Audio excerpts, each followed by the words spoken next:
다 함께 매일 드리는 기도로 3월 16일 주일 새벽 기도를 시작하겠습니다. 사랑의 하나님, 주님의 따스한 빛으로 하루를 시작하게 하심에 감사드립니다.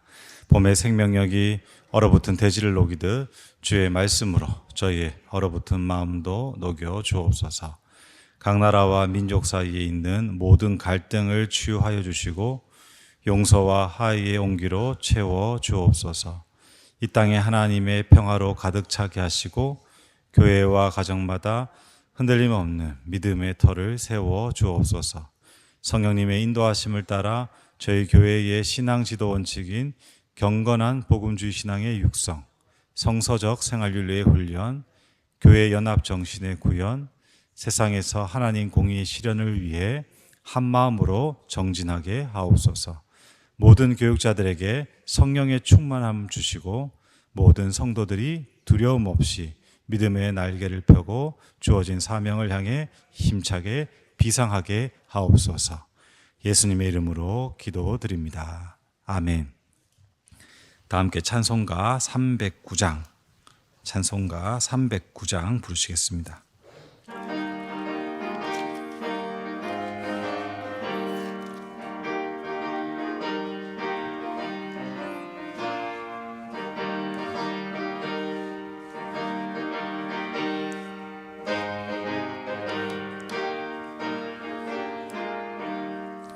목마른 내 영혼 주가 이미 허락한 그 귀한 영생수 주여 갈망합니다. 그 약속 따라서 힘써 간구하오니 오 주여 내 기도 어서 들어주소서. 예수의 사랑 바다 물결같이 내게 임하니 영광의 물결에 온전히 쌓여서 내 영혼의 기쁨 한량없도다.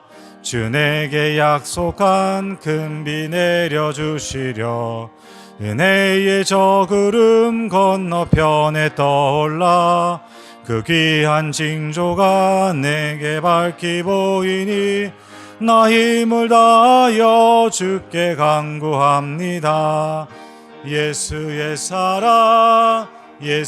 사랑 바다 물결같이 내게 임하니 영광의 물결에 온전히 쌓여서 내 영혼의 기쁨 한량없도다. 은혜의 소낙비 지금 흡족히 내려 구원의 큰 강물 흘러차고 넘쳐서 내 주한 모든 죄 모두 씻어버리니 나 지금 은혜를 충만하게 받았네. 예수의 사랑 바다 물결같이 내게 임하니 영광의 물결에 온전히 쌓여서 내 영혼의 기쁨 한량없도다. 그 차고 넘치는 주의 은혜의 물결 힘차게 밀려와 내게 만족합니다.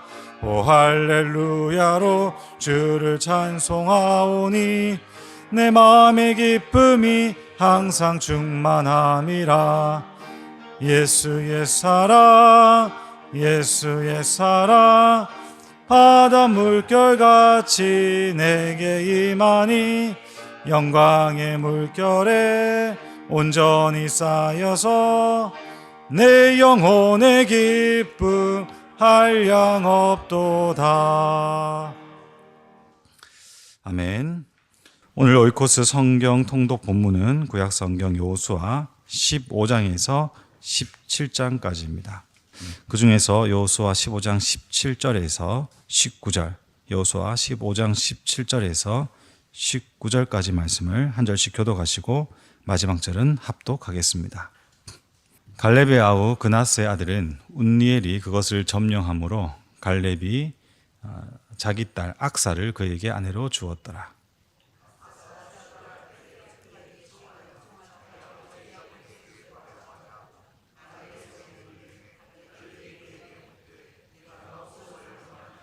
같이 했습니다. 이르되 내가 복을 주소서 아버지께서 나를 네겝 땅으로 보내시오니 샘물도 내게 주소서 하매 갈렙이 윗샘과 아랫샘을 그에게 주었더라. 아멘. 그러니까 오늘 여호수아 15장에 있는 이제 갈렙의 딸 악사와 그리고 그의 사위인 이제 온니엘입니다. 첫 사사라고 이야기하죠. 이 사사기의 첫 시작에 동일한 이야기가 반복이 됩니다. 우리가 아다시피 이제 약속의 땅에 들어와서 그 가나안의 이방인들, 그 가나안을 지키고 있던 그 족속들을 이제 몰아내고 하나님의 약속을 실질적으로 이제 성취할 때가 된 것입니다. 그때에 일어났던 아주 중요한 이야기가 오늘 본문의 말씀인 것입니다. 여호수아를 지나서 이제 사사기에 들어갈 때 실질적으로 그 첫 시작은 상당히 역동적이고 그리고 믿음의 태도가 왕성해 보이지만 전체적으로 이스라엘의 역사는 계속해서 하향 곡선을 그리게 됩니다. 하나님께서 사사를 세우셔서 회복시켜 주시고 그렇지만 다시 하나님의 은혜를 잊고 마치 우리의 인생이 하나님 앞에 그러한 모습을 보이는 것처럼 계속 반복되는 어리석은 일들을 하게 되는 것이죠. 근데 그런 것을 마치 당연하다듯이 신앙은 원래 그런 것이다. 우리가 죄인이기 때문에 연약함으로 회개해야 되고 그리고 또 돌이키면서 계속 가다 보면 어느 순간에 어떤 길에 서지 않겠느냐 이렇게 생각하기가 쉬운데 실제로 성경은 그렇게 이야기하지 않습니다. 우리가 어제 보았듯이 갈렙 같은 경우도 그러하죠.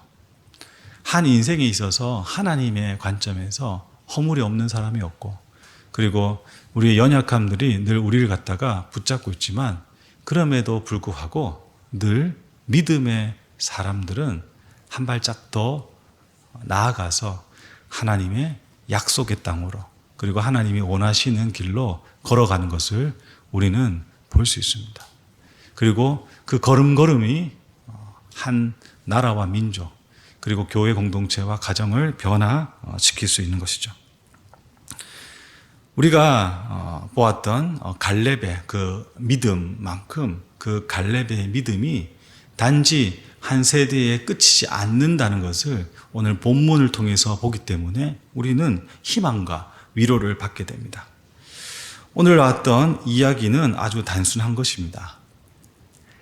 갈렙이 정복의 땅을 향해 가는 걸음 속에서 약속을 합니다. 이 정복 전쟁이라는 것이 쉬운 일은 아니겠지만 이것을 성취해내는 이에게는 그에 응하는 값을 지불해 주겠다. 거기에 응하는 그 대가를 지불한 것에 대한 답을 주겠다. 이렇게 이야기했죠. 그게 뭐냐 하면 여느 민족과 그리고 옛날 이야기 속에 등장하듯이 자기의 딸을 준다는 것이죠. 그리고 자기의 재산에 얼마를 떼준다는 것입니다.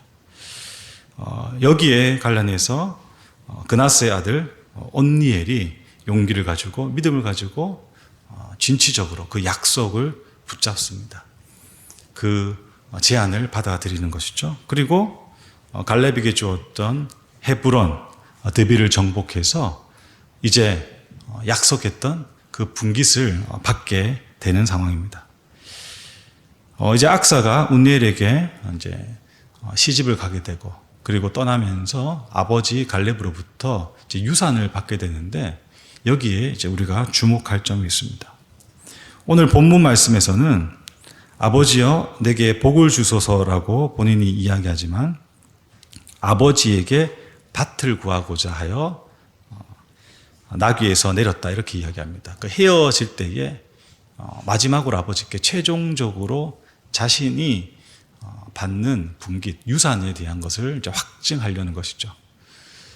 성경은 처음 시작에 밭이라고 이야기하고 있지만은 악사는 밭이라는 실질적인 부동산, 그러니까 손에 잡히는 것에 관련돼 가지고 확증하지 않고 하나님의 복을 주십시오라고 이야기합니다.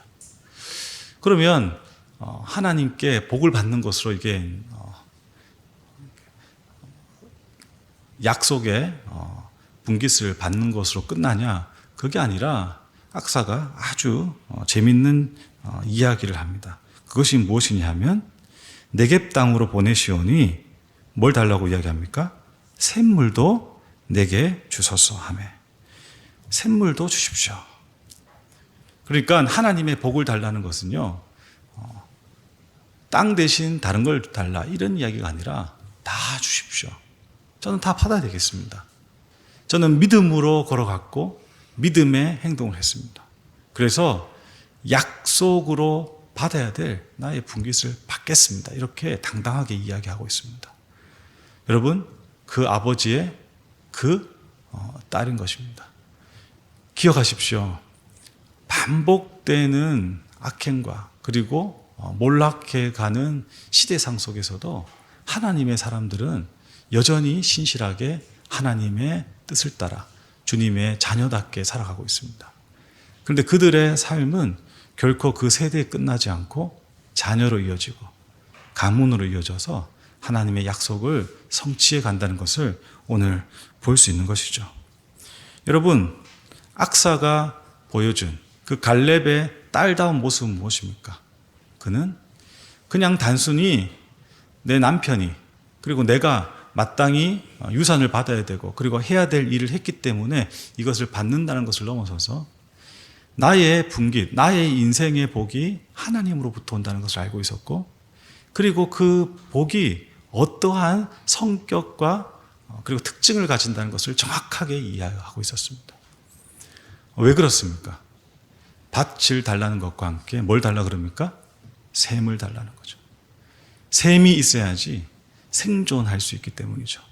샘이 무엇을 보장해 줍니까?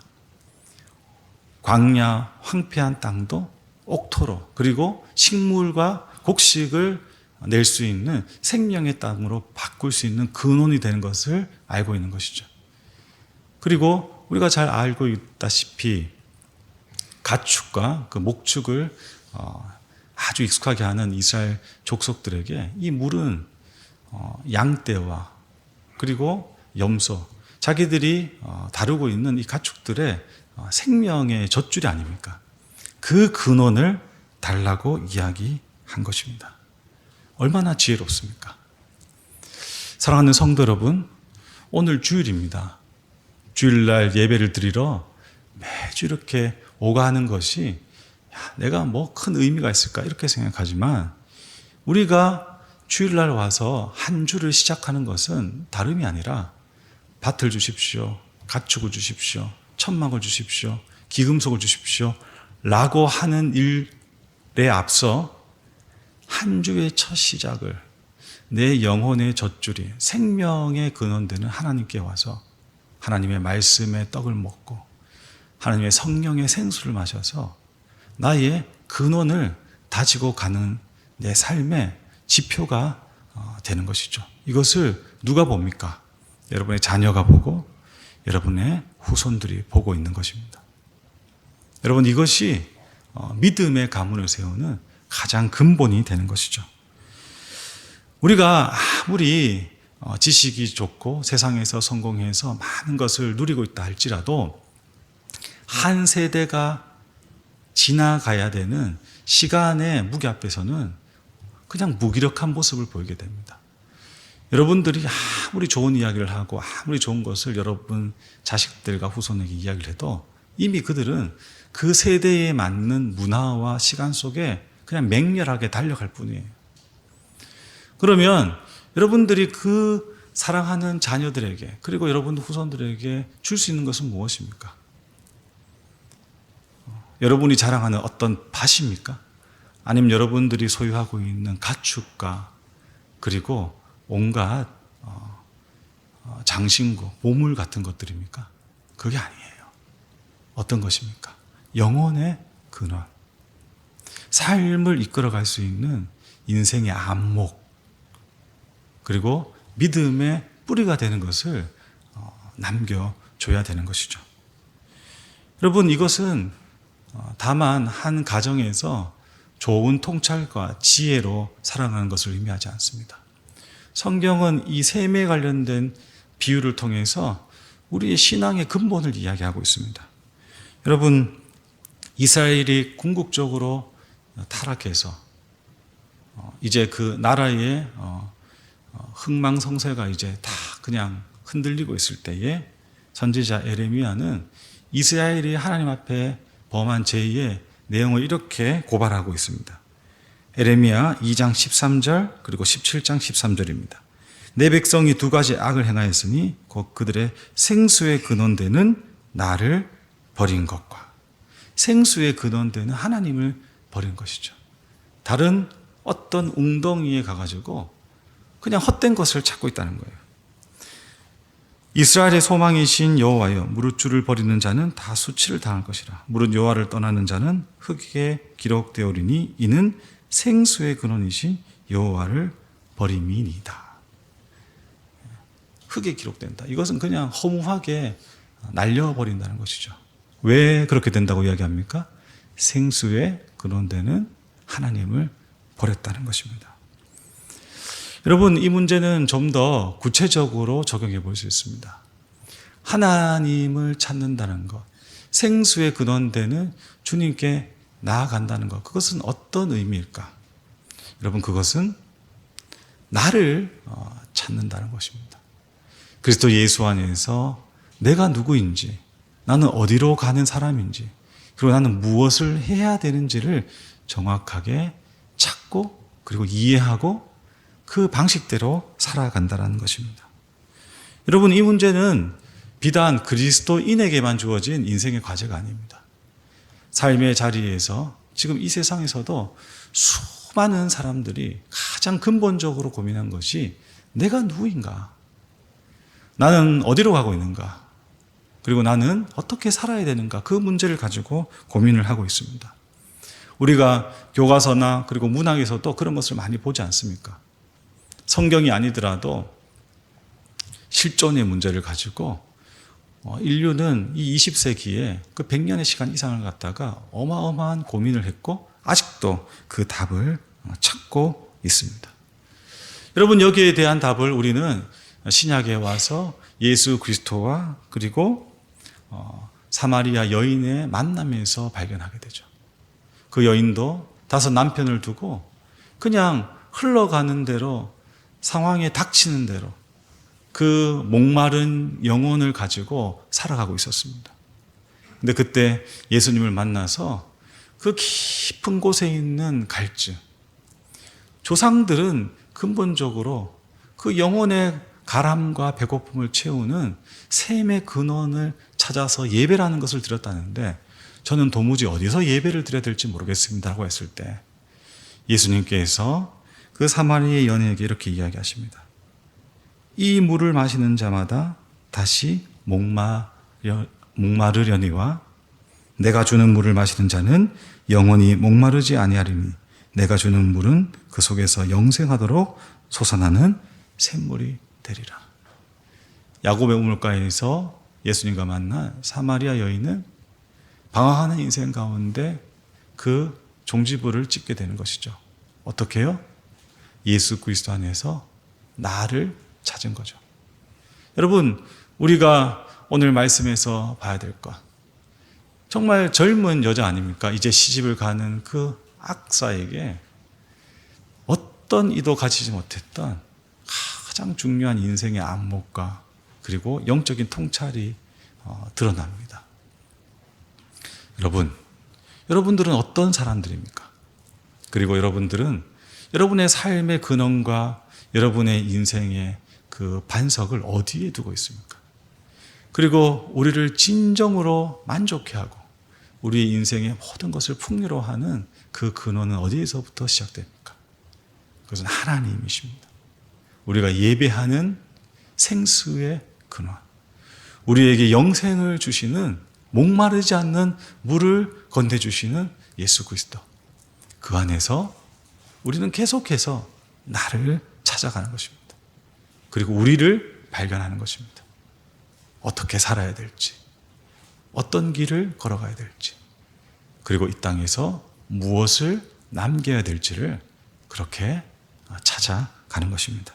이것이 인생입니다. 이것이 신앙입니다. 여러분은 이 한 주도 이 사순절의 거룩한 시간들을 잘못된 생각들, 그리고 이 땅에서 욕망이 아니라 생수의 근원 되시는 하나님께로 돌아가서 우리에게 영생을 주시고자 십자가를 지신 그분의 우물 곁에서 만족하시고 평안하시기를 예수님 이름으로 축복합니다. 다 함께 기도하겠습니다. 하나님 아버지 감사합니다. 오늘도 주일을 맞이하여서 저희의 가란 영혼과 배고픈 인생의 길에 해갈과 그리고 배부름을 허락해 주심에 감사합니다. 하나님, 생수의 근원이 우리 주 예수 그리스도 하나님께 있음을 믿습니다. 우리 모든 영락교회 권속들 한 사람 한 사람이 이 생수의 강에 접붙임이 되어서 하나님이 주시는 참 만족과 기쁨으로 살아가게 하여 주시옵소서. 더 나아가 나만 믿는, 나만 얻는 영생의 만족과 복을 넘어서 이 안목과 이 은총의 역사를 내 자녀와 자손에게 흘려보낼 수 있는 하나님의 놀라운 사랑을 나타내 주시고 우리의 가정과 그리고 우리의 가문이 예수 그리스도만 믿는 신실한 생명의 가문으로, 믿음의 권속으로, 그리고 하나님의 백성으로 살아가는 은혜를 계속해서 허락하여 주시옵소서. 오늘 하루도 하나님께서 이 놀라운 역사를 이루시는 복되고 귀한 주일이 되기를 간절히 바라며 이 모든 간구를 우리 주 예수 그리스도 귀하신 이름으로 기도드립니다. 아멘. 이제 다 함께 작은 소리로 합심하여서 기도하겠습니다. 생명의 근원 되시는 하나님을 소유하는 영락교회 모든 성도 될 수 있도록 1부에서 5부 예배, 청년의 예배, 교회학교 예배, 국제 예배, 자유인 예배, 찬양 예배를 통해 모든 성도들의 영과 진리의 예배를 하나님께 올려드리도록 새가족 환영회를 통해 영락의 새가족들이 교회 안에서 주님의 사랑을 경험하도록 다 함께 기도하겠습니다.